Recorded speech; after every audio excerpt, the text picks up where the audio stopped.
Tick ಎಕ್ಸಾಮ್ಗೆ ಎಲ್ರಿಗೂ ಸ್ವಾಗತ. ನಾನು ಡಾಕ್ಟರ್ ಕೃಷ್ಣಮೂರ್ತಿ. ನಿಮಗೆ ಇತಿಹಾಸವನ್ನ ಮೊದಲನೇ ಅಧ್ಯಾಯದಿಂದ ಆರಂಭಿಸ್ತಾ ಇದ್ದೀನಿ. ಮೊದಲನೇದು ನಿಮಗೆ ಪ್ರಾಚೀನ ಭಾರತದ ಇತಿಹಾಸ. ಓಕೆ, ನಿಮಗೆ ಇಂದಿನ ತರಗತಿಯಲ್ಲಿ ನಿಮಗೆ ಇದರ ಪಠ್ಯಕ್ರಮವನ್ನು ಕುರಿತು ನಾನು ನಿಮಗೆ ತಿಳಿಸ್ಕೊಟ್ಟಿದ್ದೀನಿ. ಇವತ್ತು ಇದನ್ನ ಒಂದು ಕ್ರಮಬದ್ಧವಾಗಿ ಇವತ್ತು ಇದ್ರ ಬಗ್ಗೆ ಮಾತನಾಡೋಣ. ಏನು ಅಂತ ಏನು ಕಷ್ಟ ಇಲ್ಲ, ಸುಲಭವಾಗಿದೆ ಪೇಪರು, ಬಟ್ ಹೇಗೆ ಓದ್ಬೇಕು ಅಂತ ಗೊತ್ತಿರ್ಬೇಕಷ್ಟೇ ನಿಮಗೆ. ಓಕೆ, ಮೊದಲು ಪ್ರಾಚೀನ ಭಾರತ ಇತಿಹಾಸ. ಅದರಲ್ಲಿ ಫಸ್ಟ್ ಲೆಸನ್ ಅಂತಂದ್ರೆ ಇತಿಹಾಸದ ಪೂರ್ವಕಾಲವನ್ನು ಕುರಿತು ನಾವೀಗ ಮಾತಾಡೋಣ. ಓಕೆ, ಪ್ರೀ ಹಿಸ್ಟಾರಿಕ್ ಅಂತ ನಾವು ಗುರುತಿಸ್ಕೊಳ್ತೀವಿ. ನಮಗೆ ಭಾರತೀಯರ ಇತಿಹಾಸ ವಾಸ್ತವಿಕವಾಗಿ ಆರಂಭವಾಗುವುದೇ ಇತಿಹಾಸ ಪೂರ್ವಕಾಲದಿಂದ. ಈ ಅವಧಿಯಲ್ಲಿ ಯಾವುದೇ ಲೋಹಗಳು ನಮಗೆ ಪತ್ತೆಯಾಗಿಲ್ಲ, ಬರೀ ಶಿಲೆಗಳು ಮಾತ್ರ ಈ ಅವಧಿ ಇತಿಹಾಸ ಓದೋದಕ್ಕಿರುವಂತಹ ದೊಡ್ಡ ಆಕಾರಗಳು. ಹಾಗಾಗಿ ನಮ್ಗೆ ಇದನ್ನ ಶಿಲಾಯುಗ ಸಂಸ್ಕೃತಿ ಅಂತ ಚರಿತ್ರೆಯಲ್ಲಿ ನಾವು ಗುರುತಿಸ್ಕೊಳ್ತೀವಿ. ಇದನ್ನ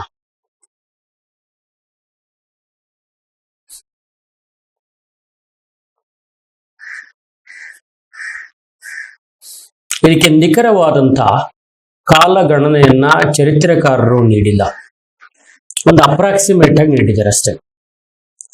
ಹಾಗಾಗಿ ಇದು ನಾವು ಶಿಲಾಯುಗ ಸಂಸ್ಕೃತಿ ಅಂತ ಕರಿತೀವಿ. ಇದರ ಮಹತ್ವ ಏನು ಅಂತಂದ್ರೆ, ಒಂದು ಮನುಷ್ಯಲ್ಲಿ ಅನಾಗರಿಕ ಹಂತದಿಂದ ನಾಗರಿಕ ಹಂತಕ್ಕೆ ಹೀಗೆ ಆತ ಹಂತ ಹಂತವಾಗಿ ಪಾದಾರ್ಪಣೆ ಮಾಡ್ದ ಅನ್ನೋದೇ ನಮ್ಗೆ ಶಿಲಾಯುಗ ಸಂಸ್ಕೃತಿಯಲ್ಲಿ.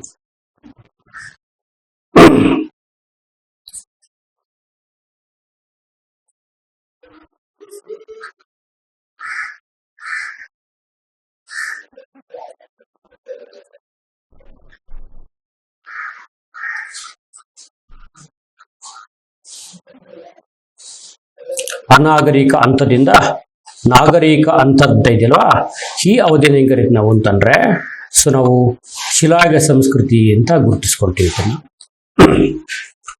Okay, that's an important development ಇದು. ಹಾಗಾಗಿ ಅಂದರ್ಥ evolution of the human culture from barbarism to civilised stage ಅಂತ ಅರ್ಥ.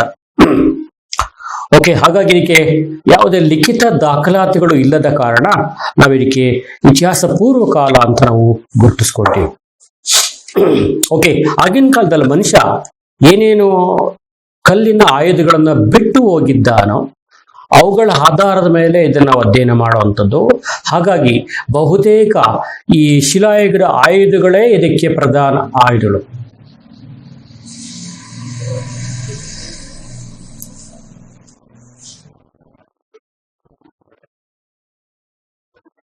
ಓಕೆ, ಇದಕ್ಕೇನ್ ಬೇಸ್ ಅಂತಂದ್ರೆ, ಆಗ ಜನ ಏನೇನು ಕಲ್ಲಿನ ಆಯುಧಗಳನ್ನು ಬಳಸ್ತಾ ಇದ್ರು, ಆಯುಧ ಇಟ್ಕೊಂಡು ನಾವು ಅಧ್ಯಯನ ಮಾಡುವಂಥದ್ದು. ಅದಕ್ಕೋಸ್ಕರ ನಾವು ಇತಿಹಾಸ ಪೂರ್ವಕಾಲ ಅಂತ ಚರಿತ್ರೆಯಲ್ಲಿ ಗುರುತಿಸ್ಕೊಳ್ತೀವಿ. ಬರೀ ಕಲ್ಲಿನ ಆಯುಧಗಳಲ್ಲ, ಮಡಿಕೆ ಕುಡಿಕೆಗಳು ಕೂಡ ಬರ್ತವೆ.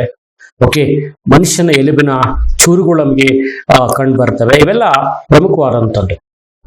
ಹಾಗಾಗಿ ನೆಕ್ಸ್ಟ್ ನಿಮಗೆ ಈ ಮಡಿಕೆ ಕುಡಿಕೆಗಳು,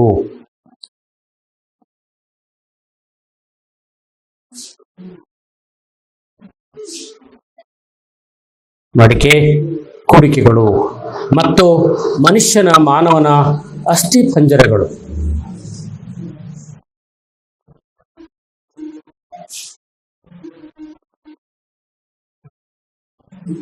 ಓಕೆ, ಇವೆಲ್ಲ ಏನ್ ಕರಿತೀವಿ ಅಂತಂದ್ರೆ ಈ ನಾಗರಿಕತೆಯನ್ನು ಓದುವುದಕ್ಕಿರುವಂತ ಪ್ರಧಾನ ಆಕಾರಗಳು.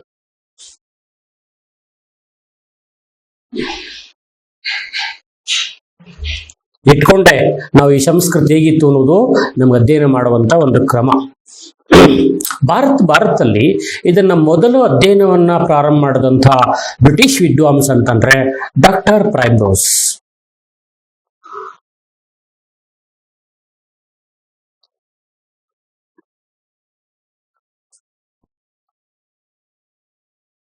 ಓಕೆ, ಡಾಕ್ಟರ್ ಪ್ರೈಮ್ರೋಸ್ ಅಂತ ಕರಿತೀವಿ. ಇವನು ಭಾರತದಲ್ಲಿ ಈ ಶಿಲಾಯುಗ ಸಂಸ್ಕೃತಿಯನ್ನ ಅಧ್ಯಯನ ಮಾಡುವುದಕ್ಕೆ ಮೊದಲು ಆರಂಭ ಮಾಡಿದ ಬ್ರಿಟಿಷ್ ಪ್ರಾಕ್ತನ ಶಾಸ್ತ್ರಜ್ಞ. ಈತ 1842ರಲ್ಲಿ ಇವತ್ತಿನ ರಾಯಚೂರು ಡಿಸ್ಟಿಕ್ ಅಂತ ಏನ್ ಕರಿತೀವಿ, ಈ ರಾಯಚೂರು ಜಿಲ್ಲೆಯ ಪ್ರಮುಖ ಸ್ಥಳಗಳಲ್ಲಿ ಈತ ಇಂತಹ ಕಾರ್ಯವನ್ನ ಆತ ಆರಂಭ ಮಾಡಿದ್ದು. ಓಕೆ, ಆ ಜಿಲ್ಲೆ ಪ್ರಮುಖ ಮೊದಲೆಲ್ಲಿ ಇದರ ಅವಶೇಷಗಳು ಸಿಕ್ಕಿದ್ದು ಅಂತಂದ್ರೆ ಲಿಂಗಸೂರು ಅಂತ ಅರ್ಥ. ರಾಯಚೂರು ಜಿಲ್ಲೆಯ ಲಿಂಗಸೂರು ಭಾರತದಲ್ಲಿ ಈ ತರ ಅಧ್ಯಯನ ಮಾಡುವುದಕ್ಕೆ ಮೊದಲು ಪತ್ತೆಯಾದಂಥ ನೆಲೆ. ಹಾಗಾಗಿ ಈ ಪ್ರೈಮ್ ರೋಸನ ಪ್ರಯತ್ನವನ್ನ ಮುಂದೆ ಭಾರತದ ರಾಯಲ್ ಏಷಿಯಾಟಿಕ್ ಸೊಸೈಟಿ ಮುಂದುವರಿಸ್ತಿತ್ತು. ಈತ ಈ ಗ್ರಾಮದಲ್ಲಿ ಈ ಸ್ಟೋನ್ ನೈವ್ಸ್ ಅಂತ ಕರೀತಾರೆ, ಅಂದ್ರೆ ಕಲ್ಲಿನ ಚಾಕುಗಳು.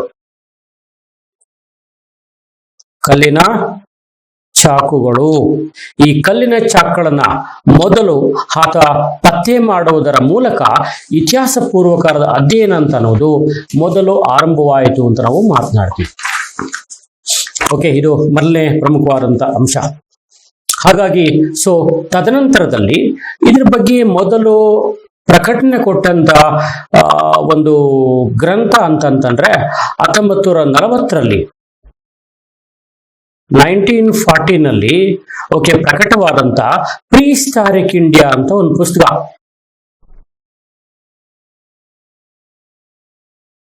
ಇದು 1940ನಲ್ಲಿ ಈ ಪುಸ್ತಕ ಪ್ರಕಟವಾಯಿತು. ಭಾರತದ ಖ್ಯಾತ ಇಂಗ್ಲಿಷ್ ವಿದ್ವಾಂಸ ಈ ಪುಸ್ತಕವನ್ನ ಬರೆದವರು, ಅವರ ಹೆಸರು ಸ್ಟುವರ್ಟ್ ಫಿಗಾಟ್ ಅಂತ.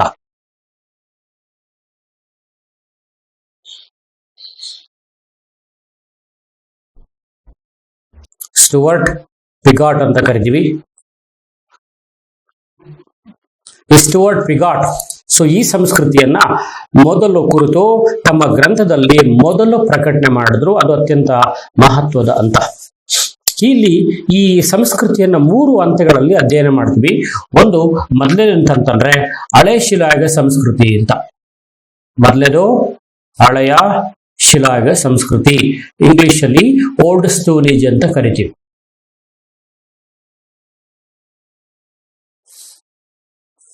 ಹಳೆಯ ಶಿಲಾಯುಗ ಸಂಸ್ಕೃತಿ, ಇಂಗ್ಲಿಷ್ ಅದನ್ನ ಓಲ್ಡ್ ಸ್ಟೋನ್ ಏಜ್ ಅಂತ ಕರಿತೀವಿ. ಇದು ಮೊದಲೇ ಅಂತಂದ್ರೆ ಓಕೆ. ಇದಕ್ಕೆ ಇನ್ನೊಂದು ಹೆಸರು ಅಂತಂದ್ರೆ ಪ್ರೀಸ್ಟೋಸಿಸ್ ಅಂತ ಕೂಡ ಇಂಗ್ಲಿಷ್ ಅಲ್ಲಿ ಇದನ್ನ ಕರಿತೀವಿ.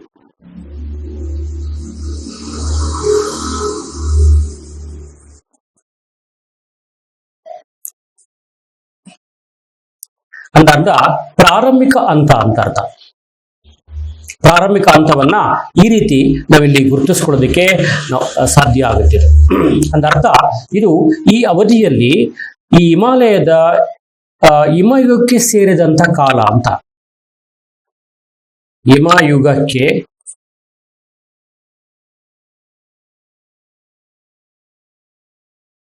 ಸೇರಿದ ಕಾಲ ಅಥವಾ ಅಂತ ಕರಿತೀವಿ. ಆಗ ಇದು ಇಂಗ್ಲಿಷ್ ಇದಕ್ಕೆ ನಾವು ಪ್ರೀಸ್ಟೋಸಿಸ್ ಅಂತ ಗುರುತಿಸ್ಕೊಳ್ತೀವಿ. ಯಾವ ಕಾಲವನ್ನ ಹಿಮಯುಗದ ಕಾಲ ಅಂತ ಕರಿತೀರ ಅಂತ ಕೇಳಿದ್ರೆ ಅದು ಶಿಲಾಯುಗದ ಪ್ರಾರಂಭದ ಹಂತದ ಕಾಲ. ಹಿಂದೆ ಪ್ರಶ್ನೆಯನ್ನು ಕೇಳಿದರೆ ಯಾವ ಶಿಲಾಯುಗ ಸಂಸ್ಕೃತಿಯನ್ನ ಹಿಮಯುಗದ ಕಾಲ ಅಂತ ಕರೆದರು ಅಂತ ಒಂದ್ಸರಿ ಕೇಳಿದರೆ ಓಕೆ, ಅದು ಪ್ರಾರಂಭದ ಅತ್ಯಂತ ಹಳೆಯ ಶಿಲಾಯುಗ ಕಾಲ ಅಂತ ಏನಿದೆ ಇದು ನಾವು ಹಿಮಾಲಯಕ್ಕೆ ಸೇರಿದ ಕಾಲ ಅಂತ ಗುರುತಿಸ್ಕೊಳ್ತೀವಿ. ಯಾಕೆಂತಂದ್ರೆ ಹಿಮಾಲಯ ತಪ್ಪಲಿನಲ್ಲೂ ಕೂಡ ದೊರೆತಿರುವಂತಹ ಕೆಲವು ಆಯುಧಗಳು ಈ ಸಂಸ್ಕೃತಿಯನ್ನ ಓದುವುದಕ್ಕೆ ನಮಗೆ ಸಪೋರ್ಟ್ ಮಾಡ್ತವೆ. ಹಾಗಾಗಿ ಇದಕ್ಕೆ ಹಿಮಯುಗದ ಕಾಲ ಅಂತ ಕೂಡ ಇದನ್ನ ಗುರುತಿಸ್ಕೊಂಡಿದ್ದೇವೆ. ಈ ಅವಧಿಯಲ್ಲಿ ಮನುಷ್ಯನ ಜೀವನ ಅಂತ ಇದೆಯಲ್ಲ, ಒಂದ್ ರೀತಿ ಈ ಪ್ರಾಣಿಗಳ ಜೀವನಕ್ಕೂ ಮನುಷ್ಯ ಜೀವನಕ್ಕೂ ಏನು ವ್ಯತ್ಯಾಸ ಇರಲಿಲ್ಲ. ಓಕೆ, ಪ್ರಾಣಿಗಳ ಜೀವನ ಯಾವ ತರ ಇದ್ದೋ ಮನುಷ್ಯನ ಜೀವನ ಕೂಡ ಅದೇ ಹಂತದಲ್ಲಿ ಈ ಒಂದು ಕಾಲದಲ್ಲಿ ಇತ್ತು. ಸಾಮಾನ್ಯವಾಗಿ ಮನುಷ್ಯ ಈ ಹಂತದಲ್ಲಿ ವಿಶೇಷವಾಗಿ ಇಲ್ಲಿ ಮೊನಚಾದ ಕಲ್ಲುಗಳ ಬದಲಾಗಿ ಈ ಒರಟಾದ ಕಲ್ಲುಗಳನ್ನ ಬಳಸ್ತಾ ಇದ್ದ. ಒರಟಾದ ಕಲ್ಲುಗಳ ಒಂದು ಬಳಕೆ ಈ ಅವಧಿಯಲ್ಲಿ ಇತ್ತು. ಅರ್ಥ ಆಯ್ತಾ? ಒರಟಾದ ಕಲ್ಲಿನ ಬಳಕೆ ಯಾವುದಲ್ಲಿ ಇತ್ತು. ಹಾಗಾಗಿ ಇಲ್ಲಿ ಮನುಷ್ಯ ಯಾವುದೇ ಆತರ ನೈಸ್ ವೆಪನ್ಸ್ ಅನ್ನ ಈ ಅವಧಿಯಲ್ಲಿ ಬಳಸ್ತಾ ಇರಲಿಲ್ಲ. ಓಕೆ, ಇದರ ಅವಶೇಷಗಳು ನಮಗೆ ಆಮೇಲೆ ಗೊತ್ತಿಳ್ಕೊಳ್ಳಿ, ಈ ಭಾಗದ ಜನರಿಗೆ ಕೃಷಿ ಅನ್ನೋದೇ ಗೊತ್ತಿರಲಿಲ್ಲ. ಕೃಷಿಯ ಬಗ್ಗೆ ತಿಳುವಳಿಕೆ ಇರಲಿಲ್ಲ. ಇದು ನಿಮ್ಗೆ ಗೊತ್ತಿರಬೇಕು. ಕೃಷಿ ತಿಳುವಳಿಕೆ ಬಂದದ್ದೇ ನಮಗೆ ಮಧ್ಯಶಿಲಾಯುಗದ ಅಂತಲೇ ಹೊರತು ಈ ಅವಧಿಯಲ್ಲಿ ಕೃಷಿ ತಿಳುವಳಿಕೆ ಅನ್ನೋದು ಮನುಷ್ಯನಿಗೆ ಇರಲಿಲ್ಲ. ಅರ್ಥ ಆಯ್ತಾ? ಆಮೇಲೆ ಯಾವುದೇ ಲೋಹದ ಬಗ್ಗೆ ಗೊತ್ತಿರಲಿಲ್ಲ. ಲೋಹದ ಬಗ್ಗೆನೂ ಕೂಡ ಮನುಷ್ಯನಿಗೆ ಗೊತ್ತಿರಲಿಲ್ಲ ಇಲ್ಲಿ. ಅರ್ಥ ಆಯ್ತಾ?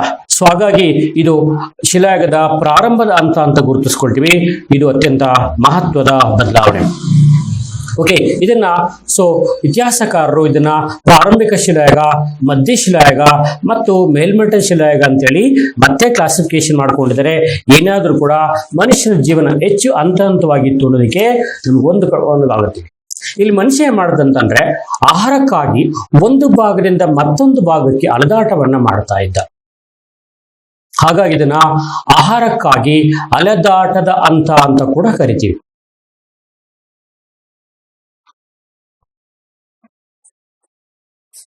ಆಹಾರಕ್ಕಾಗಿ ಅಲೆದಾಟವನ್ನ ಕಾಣ್ತೀವಿ ಇಲ್ಲಿ. Wandering from one place to the another place for the food ಅಂತ ಅರ್ಥ. ಸಾಮಾನ್ಯವಾಗಿ ಇಲ್ಲಿ ಆಹಾರ ಕಲತೆ ಮಾಡುವಂಥದ್ದು ಮತ್ತು ಪ್ರಾಣಿಗಳ ಬೇಟೆ ಇವೇ ಈ ಕಾಲದ ಅತ್ಯಂತ ಪ್ರಮುಖವಾದ. ಆಮೇಲೆ ಒಂದು ತಿಳ್ಕೊಳ್ಳಿ, ಇಲ್ಲಿ ಮನುಷ್ಯ ಗುಂಪು ಗುಂಪಾಗಿ ವಾಸ ಮಾಡ್ತಿರ್ಲಿಲ್ಲ. ಯಾವುದೇ ಗುಂಪು ಇಲ್ಲಿ ಕಂಡು ಬರೋದಿಲ್ಲ. ಗುಂಪು ಜೀವನ ಈ ಅವಧಿಯಲ್ಲಿ ನಮ್ಗೆ ಕಂಡು ಬಂದಿರಲಿಲ್ಲ ಇಲ್ಲಿ. ಅರ್ಥ ಆಯ್ತಾ? ಗುಂಪು ಗುಂಪಾಗಿ ಜೀವನ ಮಾಡುವಂಥದ್ದು ನಿಮ್ಗೆ ಮಧ್ಯಶಿಲಾಯುಗದಲ್ಲೇ ಹೊರತು ಈ ಅವಧಿಯಲ್ಲಿ ಯಾವುದೇ ಗುಂಪು ಜೀವನವನ್ನ ನೋಡ್ಲಿಕ್ಕೆ ನಮಗೆ ಸಾಧ್ಯತೆ ಇಲ್ಲ. ಸಾಮಾನ್ಯವಾಗಿ ಮನುಷ್ಯ ಯಾವ ವೆಪನ್ ಬಳಸ್ತಾ ಇದ್ದ ಅಂತಂದ್ರೆ ಕೈ ಕೊಡಲಿಯನ್ನ ಬಳಸ್ತಾ ಇದ್ದ. ಕೈ ಕೊಡಲಿ, ಹ್ಯಾಂಡ್ ಆಕ್ಸ್ ಅಂತ ಕರಿತೀವಿ. ಈ ಅವಧಿಯಲ್ಲಿ ಮನುಷ್ಯ ಬಳಸ್ತಾ ಇದ್ದ. ಅರ್ಥ ಆಯ್ತಾ? ಜೊತೆಗೆ ಅವನಿಗೆ ವಾಸದ ಮನೆಯ ಪರಿಚಯನೇ ಇರಲಿಲ್ಲ ಅವನಿಗೆ. ಓಕೆ, ವಾಸದ ಮನೆಯ ಯಾವುದೇ ಪರಿಚಯ ಇರಲ್ಲ. ಈ ಮರದ ಪೊಟ್ರೆಗಳಲ್ಲಿ, ಅರ್ಥ ಆಯ್ತಾ, ಗುಹೆಗಳಲ್ಲಿ ಎಲ್ಲೆಲ್ಲಿ ಅವನಿಗೆ ಬೆಚ್ಚಗಿನವಾದ ವಾತಾವರಣ ಸಿಗುತ್ತೋ ಅಲ್ಲಿ ಆತ ತನ್ನ ಸ್ಟೇನ್ ಮಾಡ್ತಿದ್ದ ಅಥವಾ ವಾಸ ಮಾಡ್ತಿದ್ದ. ಓಕೆ, ಪ್ರಾಣಿಗಳ ಚರ್ಮವನ್ನೇ ಚಳಿ ಆದ್ರೆ ಸುತ್ತಕೊಳ್ತಾ ಇದ್ರು. ಈ ತರ ಇಲ್ಲಿ ಇಂಥ ಒಂದು ಸ್ಥಿತಿಯನ್ನ ನಾವು ಈ ಅವಧಿಯಲ್ಲಿ ಗುರುತಿಸ್ಕೊಳ್ತೀವಿ. ಹಾಗಾಗಿ ಇಲ್ಲಿ ಇಂಥ ಒಂದು ಹೆಚ್ಚು ಬಳಸ್ತಾ ಇದ್ದಂತ ಲೋಹ ಅಂತಂದ್ರದು, ಕಲ್ಲು ಅಂತಂದ್ರದು ಬೆಣಚು ಕಲ್ಲುಗಳು ಅಂತ ಕರಿತೀವಿ. ಇಲ್ಲಿ ಹೆಚ್ಚು ಬೆಳೆಸಿದ ಕಲ್ಲುಗಳು ಅಂತಂದ್ರೆ ಬೆಣಚು ಕಲ್ಲುಗಳನ್ನ ಮನುಷ್ಯ ಹೆಚ್ಚು ಪ್ರಮಾಣದಲ್ಲಿ ಬಳಸ್ತಾ ಇದ್ದ. ಪ್ರಾಣಿಗಳ ಬೇಟೆ ಆಡ್ಬೇಕಾದ್ರೆ ಕಲ್ಲು ತಗೊಂಡು ಹೊಡ್ತಾ ಇದ್ದ. ಆ ಪ್ರಾಣಿಗಳು ಎತ್ತಾಗ್ತಿದ್ದ. ಅವನ ಸತ್ರ ಎದುರು ಮಾಡಿಸಿಲ್ಲ ಅಂದ್ರೆ ಮತ್ತೆ ಕಲ್ಲು ತಗೊಂಡು ಓಡ್ತಾ ಇದ್ದ. ಆ ತರ ಒಂದು ಜೀವನ ಇತ್ತೇ ಹೊರತು ಇಲ್ಲಿ ಅಂತ ಯಾವುದೇ ವ್ಯತ್ಯಾಸಗಳನ್ನ ಪ್ರಾಣಿಗೂ ಅವನಿಗೆ ವ್ಯತ್ಯಾಸ ಕಾಣಲಿಕ್ಕೆ ಸಾಧ್ಯತೆ ಇಲ್ಲ. ಇಲ್ಲಿ ಪ್ರಶ್ನೆ ಬರೋದು ಅಂತಂದ್ರೆ ಈ ಸ್ಥಳಕ್ಕೆ ಸಂಬಂಧಪಟ್ಟಂತೆ ಎಲ್ಲಿ ನಮಗೆ ಸಿಕ್ಕಿದೆ ಅನ್ನೋದು ನಿಮ್ಗೆ ಗೊತ್ತಿರಬೇಕು. ಓಕೆ, ಈ ಹಳೆ ಶಿಲಾಗೆ ಸಂಬಂಧಪಟ್ಟಂತ ಪ್ರಮುಖ ನೆಲೆಗಳು ಅಂತ ಮಾಡಿದಾರೆ ನಿಮಗೆ ಬೋಲಾನ್ ಕಣಿವೆ ಅಂತ ಬರುತ್ತೆ. ಬೋಲಾನ್ ಕಣಿವೆ. ಈ ಬೋಲಾನ್ ಕಣಿವೆ ಅಂತಂದ್ರೆ ಇವತ್ತಿನ ಮಧ್ಯಪ್ರದೇಶ ಮತ್ತು ಉತ್ತರ ಪ್ರದೇಶ, MP ಮತ್ತು UP ಅಂತ ಕರಿತೀವಿ. ಈ ಭಾಗದಲ್ಲಿ ಇದರ ನಮಗೆ ಇದು ಸಿಕ್ಕಿದೆ. ಜೊತೆಗೆ ಬಿಂಬೇಟಕ ಹೆಸರನ್ನು ನೀವು ಕೇಳಿರ್ಬೋದು. ಬಿಂಬೇಟಕ ಇದು ಮಧ್ಯಪ್ರದೇಶ್. ಒಂದು ತಿಳ್ಕೊಳ್ಳಿ, ನೀವು ಬಿಂಬೇಟಕ ಅಂತಂದ್ರೆ ಇದು ಹಳೆ ಶಿಲಾಯುಗ, ಮಧ್ಯಶಿಲಾಯುಗ ಮತ್ತು ನೂತನ ಶಿಲಾಯುಗದ ಮೂರೂ ಕಾಲದ ಅವಶೇಷಗಳು ಇಲ್ಲಿ ನಮಗೆ ಪತ್ತೆಯಾಗಿವೆ. ಓಕೆ, ನೆಕ್ಸ್ಟ್ ಇನ್ನೊಂದು ಅಂತಂದ್ರೆ ಭಾಗರ್. ಓಕೆ, ಬುದ್ಧ ಪುಷ್ಕರ್. ಬುದ್ಧ ಪುಷ್ಕರ್. ಓಕೆ, ಇದೆಲ್ಲಿ ಸಿಗುತ್ತೆ ಅಂತಂದ್ರೆ ರಾಜಸ್ಥಾನದಲ್ಲಿ ಇವು ಪತ್ತೆಯಾಗಿವೆ. ಅರ್ಥ ಆಯ್ತಾ? ಅದೇ ತರ ಸಿಂಗ್ ಬೂಮ್.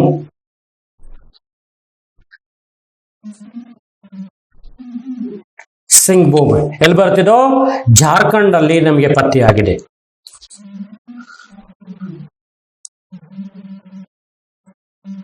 ಜಾರ್ಖಂಡ್. ಅದೇ ತರ ಸೋಹನ್ ವ್ಯಾಲಿ,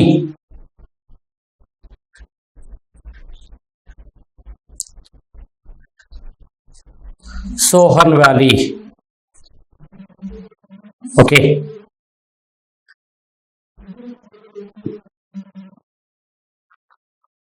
ಸೋಹನ್ ವ್ಯಾಲಿ ಅಂತ ಕರಿತೀವಿ. ಇದು ಎಲ್ಲಿ ಕಂಡು ಬರುತ್ತೆ ಅಂತಂದ್ರೆ ಸೋಹನ್ ವ್ಯಾಲಿ, ಸೋಹನ್ ಕಡಿಮೆ ಇದ್ದದ್ದು ಪಂಜಾಬ್ನಲ್ಲಿ, ಪಶ್ಚಿಮ ಪಂಜಾಬ್.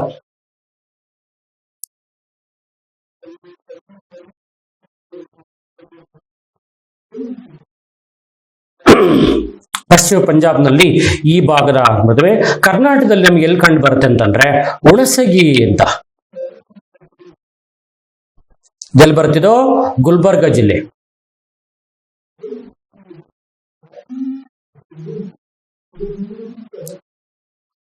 ಗುಲ್ಬರ್ಗ ಜಿಲ್ಲೆಯ ಹುಣಸಗಿ. ಅದೇ ತರ ಕಿಬ್ನಹಳ್ಳಿ,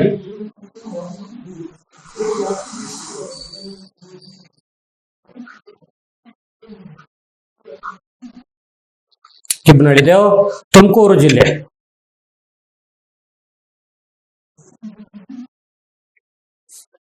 ತುಮಕೂರು ಡಿಸ್ಟ್ರಿಕ್ಟ್ ಸಂಬಂಧಪಟ್ಟಂತೆ ಕಾಣ್ತೀವಿ. ಅರ್ಥ ಆಯ್ತಾ?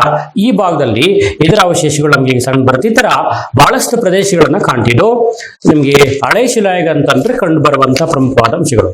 ನೆಕ್ಸ್ಟ್ ಈಗ ಮಧ್ಯ ಶಿಲಾಯುಗವನ್ನು ಕುರಿತು ನಾವೀಗ ಮಾತನಾಡ್ತಾ ಹೋಗೋಣ.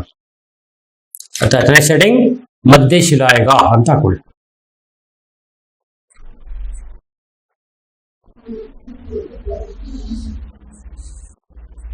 ಮಧ್ಯ ಶಿಲಾಯುಗ ಸಂಸ್ಕೃತಿ. ಓಕೆ, ಇದಕ್ಕಿನ್ನೊಂದು ಹೆಸರು ಅಥವಾ ಸೂಕ್ಷ್ಮ ಶಿಲಾಯುಗ, ಎರಡು ಕೂಡ ಒಂದೇ.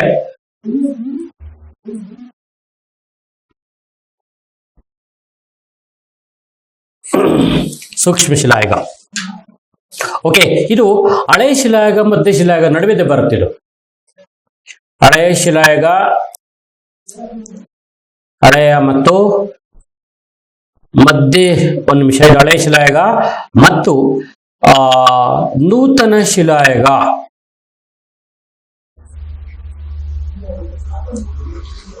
ಶಿಲಾಯುಗದ ಮಧ್ಯೆ ಬರುವ ಕಾಲ, ಮಧ್ಯದ ಕಾಲ ಅಂತ ಕರಿತೀವಿ. ಅರ್ಥ ಆಯ್ತಾ? ಇದು ಹಳೆ ಶಿಲಾಯುಗಕ್ಕೆ ಹೋಲಿದ್ರೆ ಇಲ್ಲಿ ಏನೇನು ಸಲಕರಣೆಗಳಿದ್ದು, ಇಲ್ಲಿ ಮನುಷ್ಯ ಬಳಸಿದ ಸಲಕರಣೆಗಳು ಬಹಳ ಚಿಕ್ಕವಿಲ್ಲ. ಇಲ್ಲಿ ಬಳಸಿದಂತ ಶಿಲಾ ಸಲಕರಣೆಗಳು ಬಹಳ ಚಿಕ್ಕವಾಗಿದ್ದವು.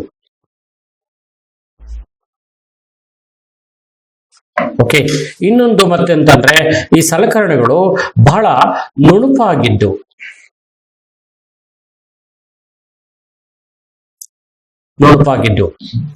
ಅರ್ಥ ಆಯ್ತಾ? ಮತ್ತು ಚೂಪಾಗಿದ್ದವು.